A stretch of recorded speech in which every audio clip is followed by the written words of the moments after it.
এই যে আমার পিছনে যেটা দেখতে পাচ্ছেন সেটা হচ্ছে শশা ক্ষেত। এটা হচ্ছে আমার চাচাতো ভাই আশিকের শশা ক্ষেত। এর আগে আপনাদেরকে দেখিয়েছিলাম যে আশিক হচ্ছে গত রমজান মাসের আগে সেখানে এই ক্ষেতের মধ্যেই সে টমেটো লাগাইছিল এবং বেশ প্রায় ৬০-৭০ হাজার টাকা টমেটো বেচছিল, কিন্তু তারপরে তার সেটা অলাভজনক ছিল, কারণ সে মাচা করছিল এবং অনেক খরচ হয়েছিল।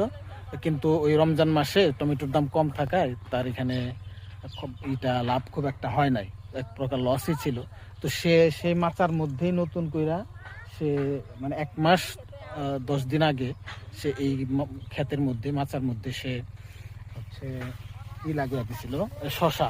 তো আপনারা এখন দেখতে পাচ্ছেন যে এই শশা ১ মাস ১০ দিনে তার শশা একদম খুব পূর্ণ মাত্রায় হয়ে গেছে, মানে চলে আসছে, ফল চলে আসছে। সে এর মধ্যে ৩ মণ বেঁচে ফেলছে এবং আজকে মনে হয় প্রায় ১০ মণের মতো উঠাইতেছে। এই হচ্ছে প্রায় ৩০ শতাংশের মতো জায়গা।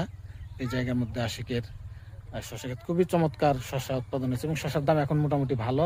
প্রতি মন প্রায় ৮০০ থেকে ১,০০০ টাকা বিক্রি করা যায়, মানে প্রতি কেজি পড়তেছে ২০ থেকে ২৫ টাকা পাইকারি। তো সেই হিসেবে খুবই ভালো আমি মনে করি।